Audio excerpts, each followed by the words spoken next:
दोस्तों, अगर हम करंटली इंडियन जीडीपी की बात करते हैं वो $3 ट्रिलियन है और यही जीडीपी 10 साल पहले $1.9 ट्रिलियन था। तो आप इमेजिन कीजिए कि कितनी ट्रिमेंडस ग्रोथ इंडियन इकोनॉमी में, इंडियन जीडीपी में हुई है और आने वाले 3 सालों में इंडियन जीडीपी जो है वो $5 ट्रिलियन बनने का अनुमान है और इंडियन जीडीपी का जो 2030 का जो टारगेट रखा गया है वो $7 ट्रिलियन का रखा गया है। तो बीइंग अ इन्वेस्टर हमको इंडियन इकोनॉमी में भरोसा करना पड़ेगा, ट्रस्ट करना पड़ेगा और ऐसी अपॉर्चुनिटीज आइडेंटिफाई करनी पड़ेगी जहां हमारे पोर्टफोलियो को अच्छे से ग्रो कर सकते हैं और अच्छा मल्टीप्लायर रिटर्न हमारे इन्वेस्टमेंट पे जनरेट कर सकते हैं। भारत में 2024 के लोकसभा के इलेक्शन रिसेंटली कंप्लीट हुए खत्म और उसका रिजल्ट जो है 4 जून 2024 को डिक्लेयर हुआ है और इस लोकसभा के इलेक्शंस के रिजल्ट में एनडीए को मेजॉरिटी मैंडेट मिला है और एनडीए श्री नरेंद्र मोदी जी की लीडरशिप में गवर्नमेंट फॉर्मेशन की तैयारी कर रहा है और तीसरी बार श्री नरेंद्र मोदी जी भारत के पंतप्रधान बनने वाले हैं। वाह मोदी जी, वाह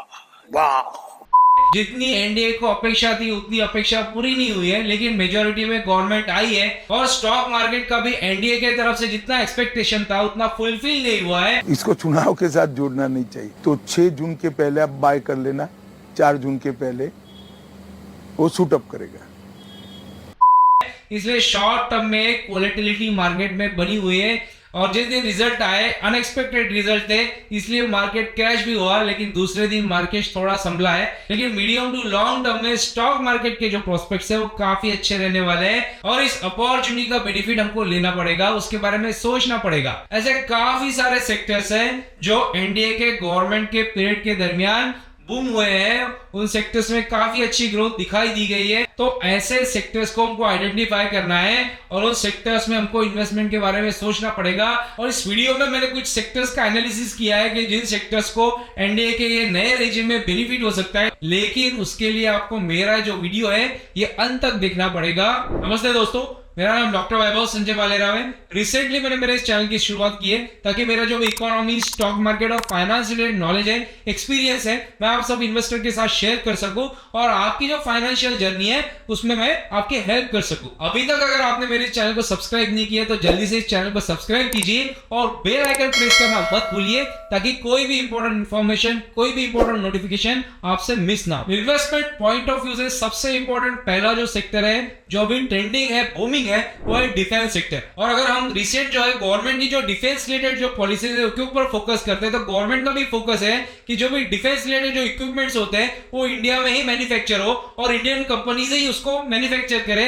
इसलिए गवर्नमेंट अपने तरफ से काफी अच्छा उसके लिए प्रमोशन कर रही है और जो हमारी फॉरेन के ऊपर या अदर कंट्रीज के ऊपर जो डिफेंस रिलेटेड जो इक्विपमेंट्स होते हैं उसमें जो हम इंपोर्ट करते हैं, जो डिपेंडेंसी है उसको गवर्नमेंट कम करना चाहती है और जो मैन्युफैक्चरिंग है वो इंडिया में ही होना चाहिए, ऐसा गवर्नमेंट का मेन फोकस है। लेकिन हमको डिफेंस रिलेटेड जो इक्विपमेंट्स है उसको एक्सपोर्ट भी करना है, उसको एक्सपोर्ट को बढ़ावा भी देना है। तो इसी से रिलेटेड सबसे इंपॉर्टेंट जो गवर्नमेंट के डिसीजन हुआ है उसमें गवर्नमेंट की तरफ से जो defence related capital procurement budget होता है उसको डोमेस्टिक इंडस्ट्रीज के लिए 75% FY24 के लिए रिजर्व रखा गया है और इन सारी इनिशिएटिव्स का बेनिफिट है कि ये डिफेंस सेक्टर है उस 20% CAGR से ग्रो हो रहा है। और इंडिया के डिफेंस एक्सपोर्ट की अगर हम बात करते हैं तो as compare to last year, this year financial year 2023-24 में इंडिया का डिफेंस एक्सपोर्ट जो है वो 32.5% से ग्रो हुआ है। तो आप इमेजिन कर सकते हैं तो कितनी tremendous growth Indian defence export में आई है और इन सारी बातों का positive impact Indian stock market में जो लिस्टेड डिफेंस रिलेटेड स्टॉक्स है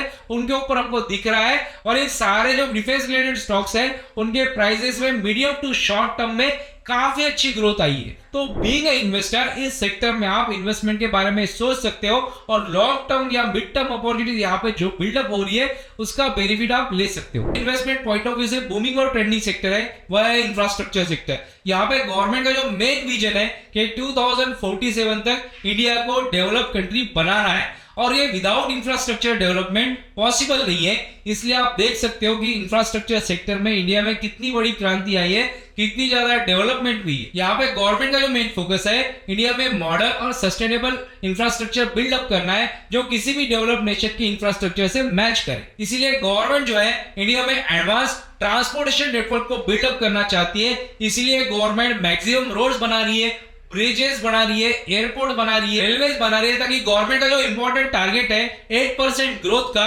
वह गवर्नमेंट अचीव कर सके। अभी इंपॉर्टेंट जो है वो आने वाले समय में इंडिया की इंफ्रास्ट्रक्चर सेक्टर में काफी ज्यादा डेवलपमेंट देखने को मिलेगी, क्योंकि गवर्नमेंट जो है वो 2025 तक $1.4 ट्रिलियन इंफ्रास्ट्रक्चर सेक्टर में प्लान इन्वेस्टमेंट करने वाली है। तो हम इमेजिन कर सकते हैं कि इंफ्रास्ट्रक्चर सेक्टर में आने वाले समय में कितनी ह्यूज ग्रोथ हमको दिखाई दे सकती है। बीइंग इन्वेस्टर, इतना ह्यूज पोटेंशियल होने वाले इंफ्रास्ट्रक्चर में आप इन्वेस्टमेंट के बारे में पॉजिटिवली सोच सकते हो। नेक्स्ट जो इन्वेस्टमेंट पॉइंट ऑफ व्यू से सबसे इंपॉर्टेंट सेक्टर है वो है रेलवे सेक्टर। क्या आप इंडिया को विदाउट रेलवे इमेजिन कर सकते हो? No, it's not possible. तो इंडिया में स्टील रेल्स का जो क्रिस क्रॉस नेटवर्क है वो इंडिया के हर कॉर्नर में जाता है और इंडियन इकोनॉमी के प्रोग्रेस में वो काफी ज्यादा इंपॉर्टेंट रोल प्ले करता है। इंडियन रेल सिस्टम एशिया की सेकंड और वर्ल्ड की 4th लार्जेस्ट रेल सिस्टम है। इंडियन रेल सिस्टम 22,000 ट्रेन के थ्रू ऑपरेट होती है। डेली 24 मिलियन पैसेंजर्स ट्रेवल करते हैं और इसीलिए इंडियन रेल सिस्टम को इंडियन इकोनॉमी का बैकबोन और फाउंडेशन भी कहा जाता है। इंडियन गवर्नमेंट रेलवे को मॉडर्नाइज करने के लिए और कैपेसिटी अपग्रेडेशन के लिए काफी बड़ा फंड स्पेंड कर रही है। तो रेलवे सेक्टर से रिलेटेड जो गवर्नमेंट के की इनिशिएटिव्स है उसके ऊपर हम फोकस करते हैं। तो उसमें सबसे इंपॉर्टेंट जो है वो 8 हाई स्पीड बुलेट ट्रेन को एक्वायर करना है। सेकंड जो है वो 1300 रेलवे स्टेशन को मॉडर्नाइज करना है और इसमें सबसे इंपॉर्टेंट जो है वो आने वाले 5 सालों में 400 वंदे भारत ट्रेन और 3000 न्यू पैसेंजर ट्रेन में सब्सटेंशियल इन्वेस्टमेंट का प्लान है। इंडिया के सोशल इकोनॉमिक ग्रोथ में भी रेलवे सेक्टर काफी इंपॉर्टेंट रोल प्ले करता है और आने वाला जो रेलवे सेक्टर का फ्यूचर है वो काफी ज्यादा ब्राइट है।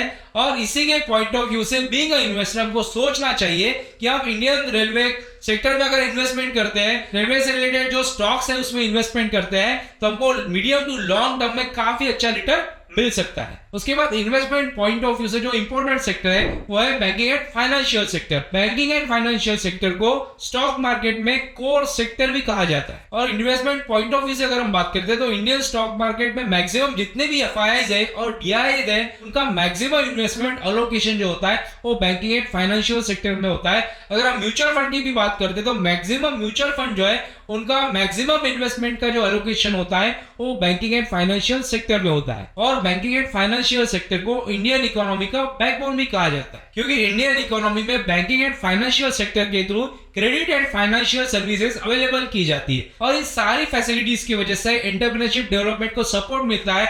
इंडियन इकोनॉमी में जॉब्स क्रिएट होते हैं और इंडियन इकोनॉमी में कंजप्शन भी बढ़ता है और ये सारे जो है वो इंडियन इकोनॉमी के क्रूशियल ड्राइवर्स हैं। और जिस इकोनॉमी में स्टेबल फाइनेंशियल सिस्टम अवेलेबल रहती है उस इकोनॉमी में इन्वेस्टर और कंज्यूमर का कॉन्फिडेंस बढ़ता है और उस वजह से ही वो इकोनॉमी प्रॉस्पर होती है, उस इकोनॉमी में ग्रोथ अपॉर्चुनिटीज रहती है और वो इकोनॉमी आगे जाके डेवलप इकोनॉमी हो जाती है। इंडिया में जितने भी नए इंफ्रास्ट्रक्चर प्रोजेक्ट आए और इंडियन इकोनॉमी में जितनी भी एक्टिविटीज बढ़ी है उस वजह से लोन की डिमांड काफी ज्यादा बढ़ी है और उसी के पॉइंट ऑफ व्यू से बैंकिंग एंड फाइनेंशियल सेक्टर में काफी ज्यादा बूम आया है, काफी ज्यादा ग्रोथ अपॉर्चुनिटीज इस सेक्टर में अवेलेबल है। इंडिया के राइजिंग डिस्पोजेबल और टेक्नोलॉजिकल एडवांसमेंट की वजह से Indian banking and financial sector में सब सेगमेंट में अगर हम बात करते हैं तो इंश्योरेंस सेक्टर और वेल्थ मैनेजमेंट सेक्टर में काफी सिग्निफिकेंट ग्रोथ आने वाले फ्यूचर में दिख सकती है। नेक्स्ट जो इन्वेस्टमेंट पॉइंट ऑफ व्यू से इंपॉर्टेंट सेक्टर है वो है housing and real estate sector. अगर आप हाउसिंग की बात करते हैं तो यहाँ पे गवर्नमेंट का जो मेन फोकस है हाउसिंग में वो अफोर्डेबल सेगमेंट है। गवर्नमेंट ने real estate regulation and development act RERA का रीइंफोर्समेंट करने का प्रॉमिस किया है और उसके अलावा गवर्नमेंट जो है वो न्यू सैटेलाइट टाउनशिप एस्टेब्लिश करना चाहती है, स्लम्स को इरेडिकेट करना चाहती है और गवर्नमेंट की तरफ से जो है प्रधानमंत्री आवास योजना को कंटिन्यू किया गया है। तो आप इमेजिन कीजिए कि गवर्नमेंट का कितना ज्यादा focus housing and real estate sector के डेवलपमेंट के ऊपर। तो बीइंग अ इन्वेस्टर हम इस सेक्टर में इन्वेस्टमेंट के पॉइंट ऑफ व्यू से सोच सकते हैं। रिटेल सेक्टर यह भी इंडियन इकोनॉमी का काफी इंपॉर्टेंट सेक्टर है जहां पे बीइंग अ इन्वेस्टर हम इन्वेस्टमेंट के बारे में सोच सकते हैं।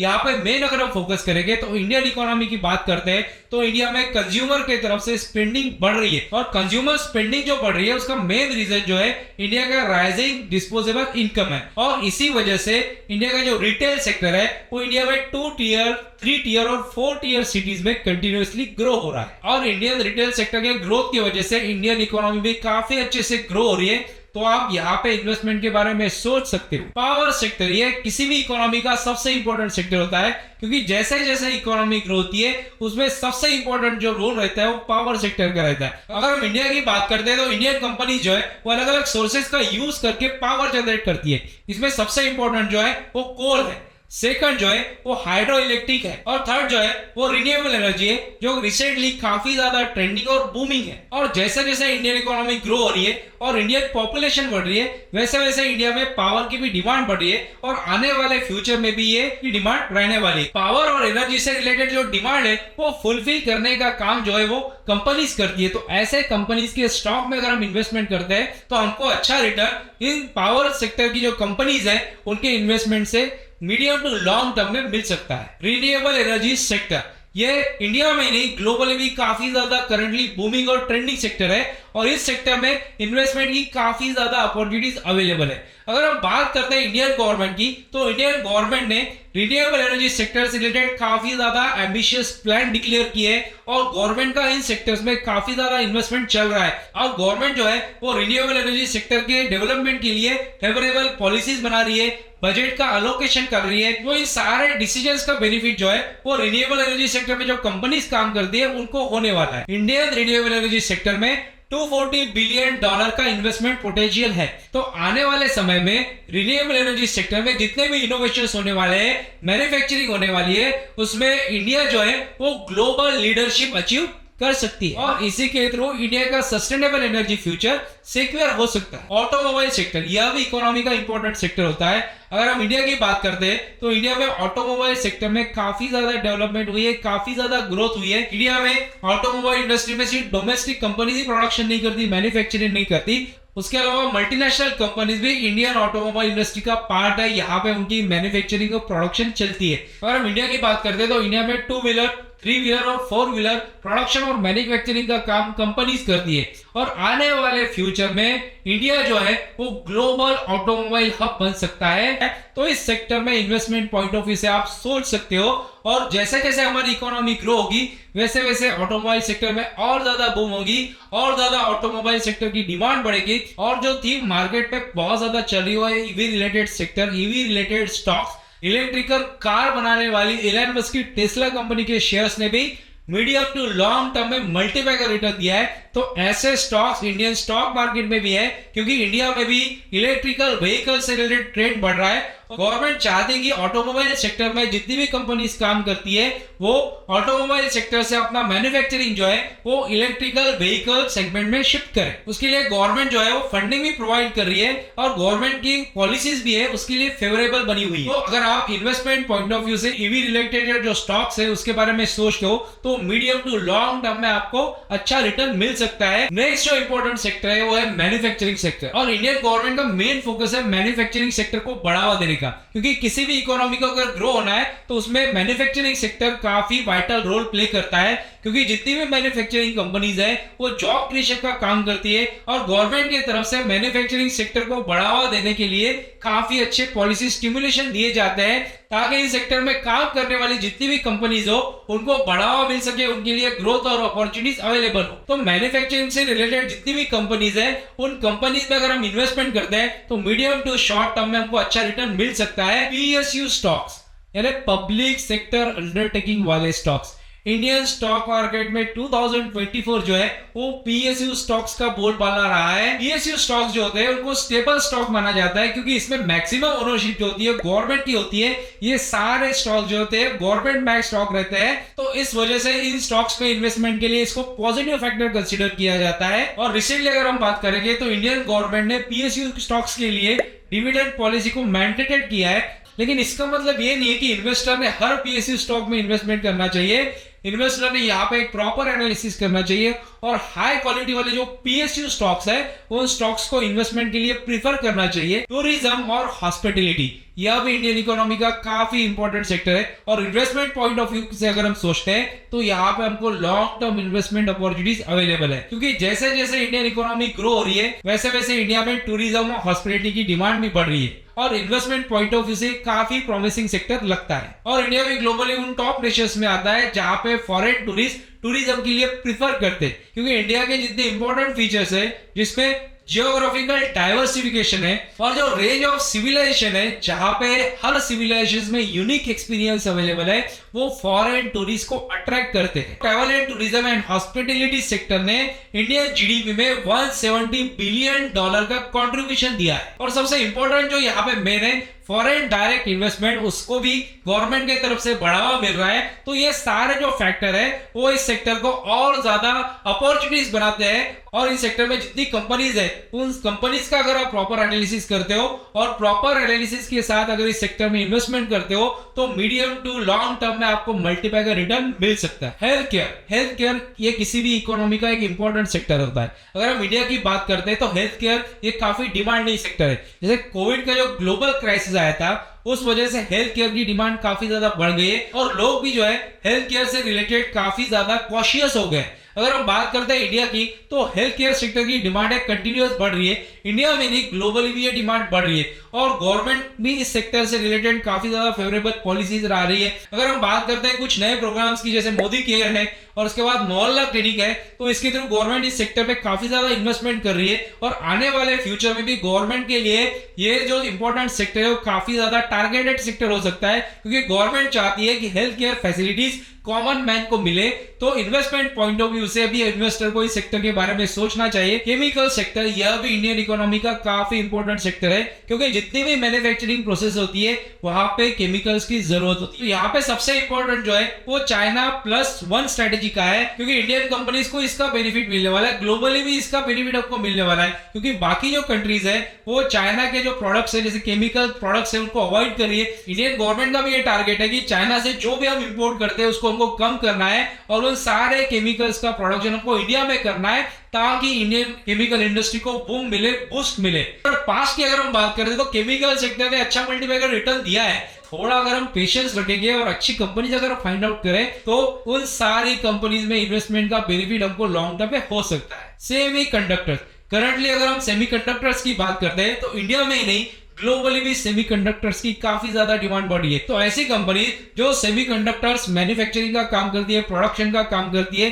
तो ऐसे कंपनीज में अगर आप इन्वेस्टमेंट करते हो तो आपको अच्छा रिटर्न मिल सकता है। जैसे जैसे टेक्नोलॉजिकल एडवांसमेंट बढ़ेगा, वैसे वैसे सेमीकंडक्टर्स की डिमांड बढ़ेगी। तो ऐसी कंपनी जो सेमीकंडक्टर प्रोडक्शन करती है, मैन्युफैक्चरिंग करती है, उनको इंडिया की डोमेस्टिक नीड तो फुलफिल करनी है, लेकिन ग्लोबली भी काफी ज्यादा एक्सपोर्ट अपॉर्चुनिटीज अवेलेबल है। और गवर्नमेंट भी जो है वो इस सेक्टर में काफी ज्यादा फोकस कर रही है, उसके लिए फंडिंग कर रहे हैं, उनके लिए फेवरेबल पॉलिसीज बना रही है। तो बीइंग अ इन्वेस्टर, हमको जो प्रॉमिसिंग सेक्टर रहता है, जैसे सेमीकंडक्टर से रिलेटेड जो कंपनीज है, अच्छी कंपनीज को आइडेंटिफाई करना है। और इनिशियली अगर हम आइडेंटिफाई करते हैं तो फ्यूचर में आपको अच्छा मल्टीप्लायर का रिटर्न मिल सकता है। और सेमीकंडक्टर सेक्टर से रिलेटेड जो मैन्युफैक्चरिंग और अलाइड सर्विसेज है, ऐसी कंपनीज में अगर हम इन्वेस्टमेंट करते हैं तो ऐसे कंपनीज में जो डोमेस्टिक डिमांड फुलफिल कर रही है और उनको एक्सपोर्ट के चांसेस है, उसका बेनिफिट आपको अल्टीमेटली मिल सकता है। दोस्तों, मेरा ये आज का वीडियो अगर आपको पसंद आया तो इस वीडियो को लाइक कीजिए, इस वीडियो पे कमेंट कीजिए और ये वीडियो जो है आपके फ्रेंड्स, फैमिली मेंबर्स के साथ शेयर कीजिए। Thank you.